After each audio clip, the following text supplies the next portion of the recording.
Let me ask you guys a question. We're adults, right? Functioning, thinking, hopefully profoundly thinking. Do you think that white people vote on the basis of race? Maybe not solely, but do you think that's a heavy consideration? If you said no, then you're either one of two things. You're either a damn liar or you're a damn fool. Let's get it.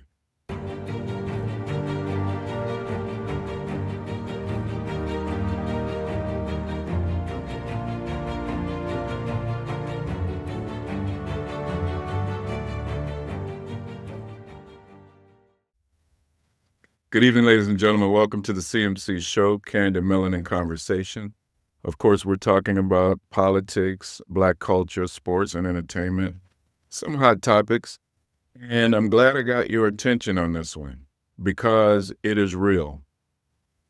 I'm going to show you firsthand what a prominent Republican said about not voting for someone because they're Indian.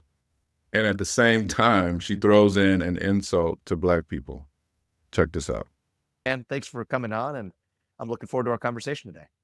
Me too. Thanks for having me. That was a fantastic opening monologue. I too am a fan of yours. I'm going to make a point of disagreeing with you so that it will be fun. You are so bright and articulate, and I guess I can call you articulate since you're not an American Black. Can't say that about them. It's derogatory. And that was a great opening segment. Lots of things to talk about there. Oh, and I agreed with many, many things you said during, in fact, probably more than most other candidates when you were running for president. But I still would not have voted for you because you're an Indian. So for those of you who don't know, that's Vivek Ramaswamy. He was running for president this year.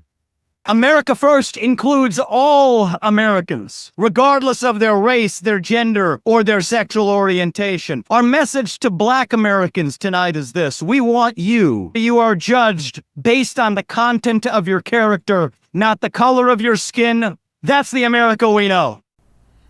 Really, Vivek? Is that the America we know? Or did you not hear what she just told you? Shall I play it again for you? Hold on. And thanks for coming on, and I'm looking forward to our conversation today.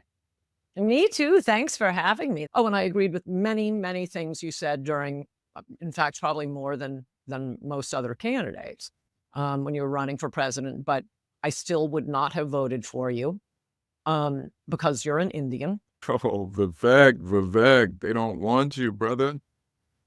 You have melanated skin. I tell you what, in all fairness, let's ask someone else, Vivek. I want to know how it is you voted for Donald Trump when you're so into facts, because his entire campaign is not based in facts. It was all based in propaganda and emotion. I voted for Donald Trump for one reason only. His policies, if implemented, would slow the dispossession of whites in the United States.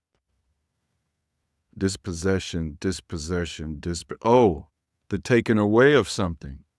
Taking away something from white people. Okay.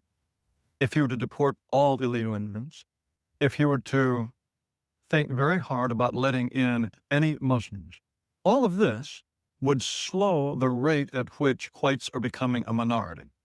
Why are you so worried about the white dispossession of America? Because I want my people to survive.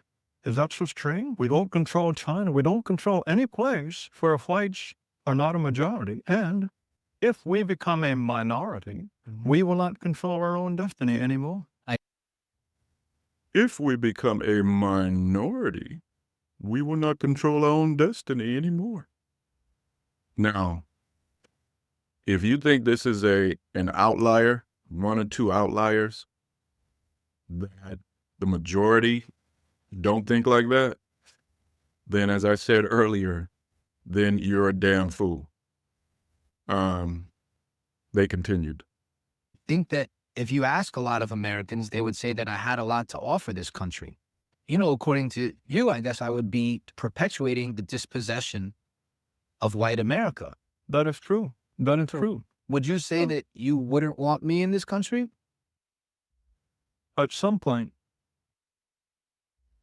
when my ancestors built this nation, they did not build it with the intention of giving it away to Mexicans or Chinese or Haitians or to anyone else. You consider it, you keep saying your ancestors built this country. You Right. consider that a fact.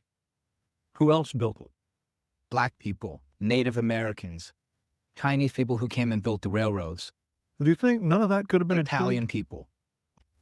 So as he is spewing the lies about who built the country, knowingly, because when he was challenged on it and said, Black people, he then switched to, well, don't you think that that could have been, he got cut off again, but he was about to say, don't you think that could have been done without them?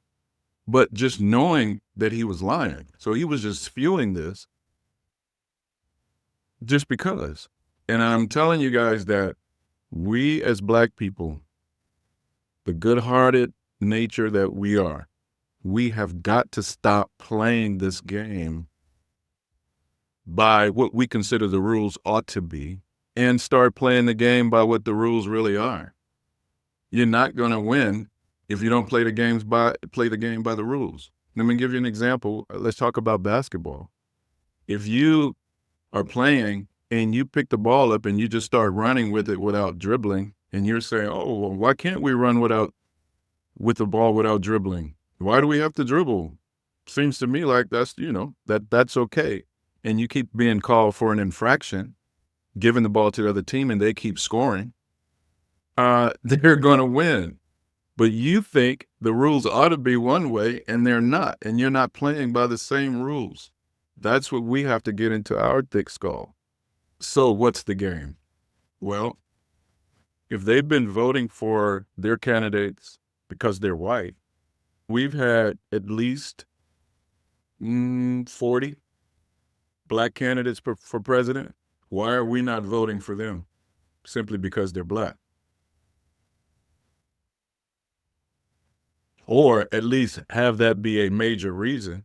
Once again, I've just shown you that they've done it all of these years over the centuries.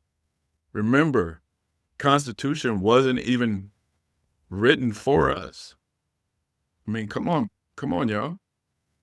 So wouldn't you think, just to use another analogy, take my glasses off here, wouldn't you think if you were to vote for someone out of your own community, from your own culture, instead of someone who wasn't from your community or your own culture, wouldn't you think that the chances are there's a high probability, higher, that that person from your community and from your culture set policies in place that would benefit you more than the person that wasn't from your community and your culture? Let's just think about this thing here on an intellectual level.